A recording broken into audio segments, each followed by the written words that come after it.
नमस्कार बच्चों, मैं Sangeeta San Envira online school में आपका स्वागत करती हूँ। आज हम पढ़ेंगे बचपन, जो हमने कल पढ़ा था। पाठ बचपन का पार्ट 1 हमने कल पढ़ा था। आज पढ़ेंगे उससे आगे। आइए पढ़ते हैं आगे। छुटपन में हमने शिमला रिज पर बहुत मजे किए। यानी लेखिका कहती है बचपन में शिमला रिज यानी पहाड़ों का ऊपर वाला हिस्सा, वहां पर उन्होंने बहुत मजे किए बचपन में। घोड़ों की सवारी की है। शिमला के हर बच्चे को कभी न कभी ये मौका मिल ही जाता था।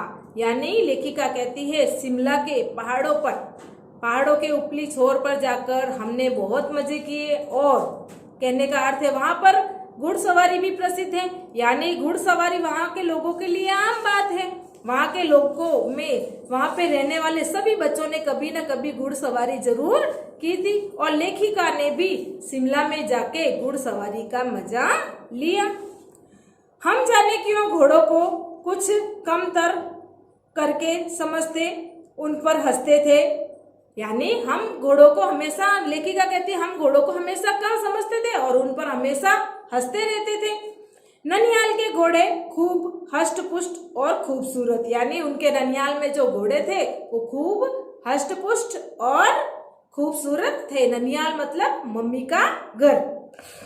उनकी बात फिर कभी शाम को रंग बिरंगे गुब्बारे, सामने जाखू का पहाड़, ऊंचा चर्च की घंटियां बजती तो दूर दूर तक उनकी गूंज फैल जाती।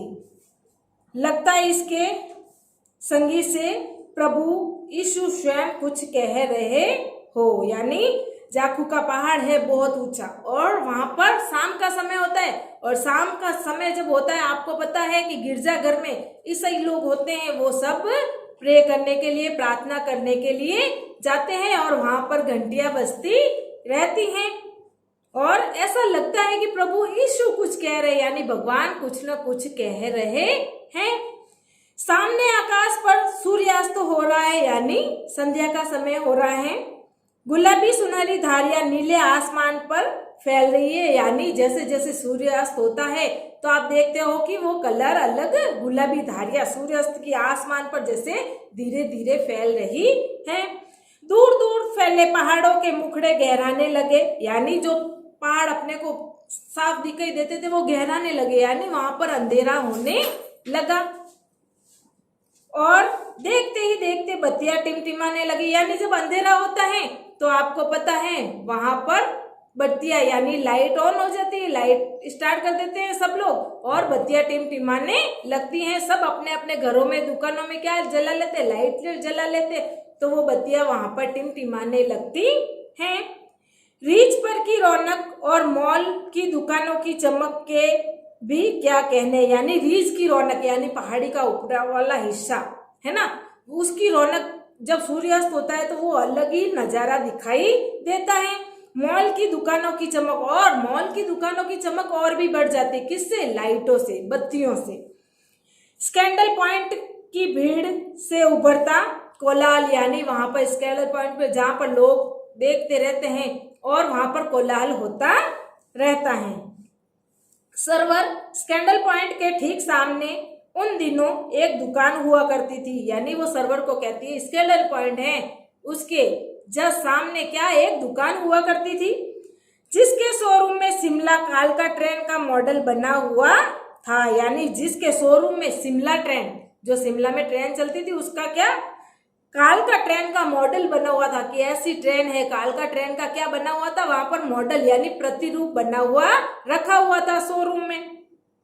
इसकी पटरियां, उस पर खड़ी छोटे छोटे डिब्बों वाली ट्रेन, एक और लाल टीन की छत वाला स्टेशन और सामने सिग्नल देता खंबा, थोड़ी थोड़ी दूर पर बनी सुरंगें। यानी वहां पर एक मॉडल बना हुआ है, वहां पर लाल टीन की छत वाला, यानी लाल कलर का स्टेशन और सिग्नल देने वाला आगे जो खंबा होता है वो भी बना हुआ था। थोड़ी थोड़ी दूर पर बनी सुरंगें, यानी थोड़ी सुरंगें भी बनी हुई थी। पिछली सदी में तेज रफ्तार वाली गाड़ी वही थी। कभी कभी हवाई जहाज भी देखने को मिलते। यानी उस समय में जब वो थे, जब लेखिका छोटी थी, उस समय में सबसे तेज रफ्तार वाली गाड़ी कौन सी थी? कालका ट्रेन। कभी कभी हवाई जहाज भी देखने को मिलते, यानी उनको कभी कभी आसमान में उड़ने वाले हवाई जहाज भी देखने को मिलते। दिल्ली में जब भी उनकी आवाज आती, बच्चे उन्हें देखने बाहर दौड़ते। दिखता एक भारी भरकम पक्षी उड़ा जा रहा है पंख फैलाकर, यानी जब भी हवाई जहाज की आवाज सुनाई देती तो वो बच्चे क्या करते, क्योंकि पहले कभी कभी हवाई जहाज आते थे, तो बच्चे सारे घरों से बाहर निकल के दौड़ते और क्या कहते, जैसे कोई बड़ा सा पंछी आकाश में उड़ रहा है पंख फैलाकर। उन्हें ऐसा लगता कि बड़ा सा पंछी आया है और आकाश में बड़ी तेज रफ्तार से उड़ रहा है। यह देखो वो गायब, यानी हम देखते देखते तब तक वो हवाई जहाज गायब हो जाती। उसकी स्पीड इतनी तेज लगती। हाँ, गाड़ी के मॉडल वाली दुकान के साथ एक और ऐसी दुकान थी जो मुझे कभी नहीं भूलती, यानी इस गाड़ी के मॉडल वाली दुकान के पास एक ऐसी दुकान और भी थी जिसको लेखिका कभी भुला नहीं पा रही है। वह दुकान थी जहां मेरा पहला चश्मा बना था। वह दुकान किसकी थी? एक चश्मे वाले की, जहां पर लेखिका पहली बार अपना पहला चश्मा बनाने के लिए गई थी। वहां आंखों के डॉक्टर अंग्रेज थे। वहां पर बैठने वाले जो डॉक्टर थे आंखों के, वो कैसे थे? वो अंग्रेज थे वो। शुरू में चश्मा लगाना बड़ा अटपटा लगा, यानी अंग्रेज डॉक्टर ने लेखिका की आंखें चेक करके एक चश्मा दिया जो उन्हें लगाने में बड़ा अटपटा सा लगा। पहली बार, अपन भी पहली बार चश्मा पहनते हैं तो अपने को भी लगाने में थोड़ा अटपटा सा लगता है। छोटे बड़े मेरे चेहरे की ओर देखते और कहते आंखों में कुछ तकलीफ है, यानी उनको टोकते रहते। जब लेखिका ने पहली बार चश्मा लगाया तो उसको छोटे बड़े सब पूछते, तुम्हें चश्मा कैसे लग गया? क्या तुम्हारी आंखें कमजोर है? तुम्हें क्या हो गया? क्या तुम्हें क्या प्रॉब्लम थी? क्या समस्या थी जो तूने चश्मा लगाया इतनी छोटी उम्र में? यानी उसको कुछ ना कुछ पूछते रहते। ये सभी पूछते हैं, आप भी पहली बार चश्मा लगाओगे तो कुछ ना कुछ अटपटा सा भी लगेगा, और आपके दोस्त परिवार वाले पहली बार देखेंगे तो वो आपको कुछ ना कुछ पूछेंगे। उसी तरह लेखिका को भी सब पूछने लगे। इस उम्र में ऐनक दूध पिया करो, यानी कुछ लोग होते हैं उनको पूछे, इस छोटी सी उम्र में तुमने चश्मा लगा लिया, थोड़ा दूध पिया करो, जिससे क्या होगी, एनर्जी आएगी और आंखों की रोशनी तेज होगी। सब अपनी अपनी अच्छी अच्छी राय देने लगे लेखिका को। मैं डॉक्टर साहब का कहा दोहरा देती, कुछ देर पहनोगी तो ऐनक उतर जाएगा, यानी वो उनको ये कह देती कि डॉक्टर साहब ने कहा है कुछ दिन मैं चश्मा पहनूंगी तो मेरा चश्मा उतर जाएगा। वैसे डॉक्टर साहब ने पूरा आश्वासन दिया था, लेकिन चश्मा अब तक नहीं उतरा। डॉक्टर साहब ने कहा था तुम इसे हमेशा लगाओगी तो तुम्हारा चश्मा उतर जाएगा, लेकिन लेखिका के साथ ऐसा नहीं हुआ। क्यों नहीं हुआ? नंबर बस कम ही होता रहा, यानी उनके चश्मे के नंबर कम हो गए, लेकिन चश्मा नहीं उतरा। मैं अपने आप इसकी जिम्मेवार हूँ। इसकी जिम्मेवार कौन है? लेखिका खुद। वो कहती है मेरे चश्मे न उतरने की वजह मैं खुद ही हूँ। क्यों? जब आप दिन की रोशनी को छोड़कर रात में टेबल लैंप के सामने काम करेगी तो इसके अलावा और क्या होगा? यानी लेखिका कहती है मैं दिन में तो काम नहीं करती थी और रात में टेबल लैंप लगाकर चश्मा पहनकर काम करती थी, तो चश्मा कहाँ से उतरेगा? यानी उसकी जिम्मेवार वो खुद थी।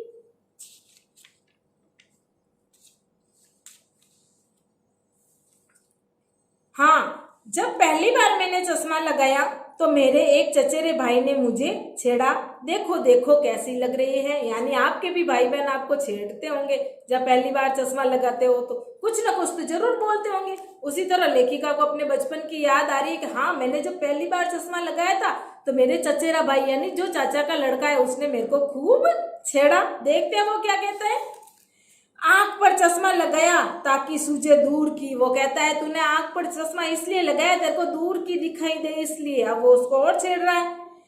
यह नहीं लड़की को मालूम सूरत बनी लंगूर की। यानी वो उसे छेड़ते हुए कहता है ये इस लड़की को पता ही नहीं है कि चश्मा लगाकर इसकी सूरत कैसी लग रही है, लंगूर जैसी लग रही है, बंदर जैसी लग रही है। मैं खींची कि मुझे पर यह क्यों दोहराया जा रहा है। पर शेर बुरा न लगा, यानी उसको वो चिढ़ाने लगा तो वो चिढ़ भी गई, लेकिन फिर भी वो शेर जो भी उसने सुनाया था वो उसको अच्छा लगा, थोड़ा बुरा भी नहीं लगा। जब वो चाय पीकर चले गए तो मैं अपने कमरे में जाकर आईने के सामने खड़ी हो गई। कई बार अपने को देखा, ऐनक उतारी, फिर पहनी, फिर उतारी, फिर पहनी, देखती रही। यानी चाय पीकर जब चाचा का बेटा चला गया तो लेखिका क्या करती है, अपने कमरे में जाती है, कांच के सामने जाकर खड़ी हो जाती है और कभी चश्मे को पहन कर देखती है, कभी उतार कर देखती है और क्या कहती है, देखो सूरत बनी लंगूर की, नहीं, हाँ, यानी वो अपनी सूरत को देख कर कहती है, क्या मैं सच में बंदर जैसी लग रही हूँ, लंगूर जैसी लग रही हूँ, और अपने आप ही हंसने लगती है। मैंने अपने छोटे भाई का टोपा उठाकर सिर पर रखा, कुछ अजीब लगा, यानी चश्मा तो पहना हुआ ही था, उसका वहां पर छोटा भाई था, उसका टोपा भी उठाकर अपने सिर पर लगाकर देखा। अच्छा भी और मजाकिया भी, यानी अच्छा भी लगा और मुझे मजा भी आया, मजाकिया भी था वो टोपा। तब की बात थी, अब तो चेहरे के साथ घुल मिल गया है चश्मा, यानी वो तो तब की बात थी जब मैंने पहले चश्मा लगाया है, अब तो चश्मा मेरे चेहरे के साथ क्या हो गया है, घुल मिल गया है। जब कभी उतारा हुआ होता है तो चेहरा खाली खाली लगने लगता है, यानी अब लेखिका को चश्मा पहनने की आदत हो गई और जब भी वो चेहरे से चश्मा हटाती है और अपना चेहरा कांच में देखती होगी तो उसको अपना चेहरा भी क्या लगता है, खाली खाली लगता है। याद आ गया वह टोपा, काली फ्रेम का चश्मा, लंगूर की सूरत, यानी वो टोपा पहनती थी, उसको लंगूर की सूरत कह के चिढ़ाते थे, वो सब उसको अब याद आ रहा है। हाँ, इन दिनों शिमला में सिर पर टोपी लगाना पसंद करती हूँ। मैंने कई रंगों की जमा कर ली, यानी उन्होंने कई रंगों की टोपियां जमा कर ली हैं। कहाँ दुपट्टा का ओढ़ना और कहाँ सहल सुबीते वाली हिमाचल की टोपियां, यानी हिमाचल प्रदेश पर मिलने वाली टोपियां भी पहनती थी और उस पर ओढ़नी भी ओढ़ लेती थी। ये हो गया अपना कक्षा 6 का पाठ बचपन संस्मरण पूरा। इसमें क्या है, लेखिका को अपने बचपन की याद आती है और अपने पूरे बचपन का उसने वर्णन किया है। धन्यवाद।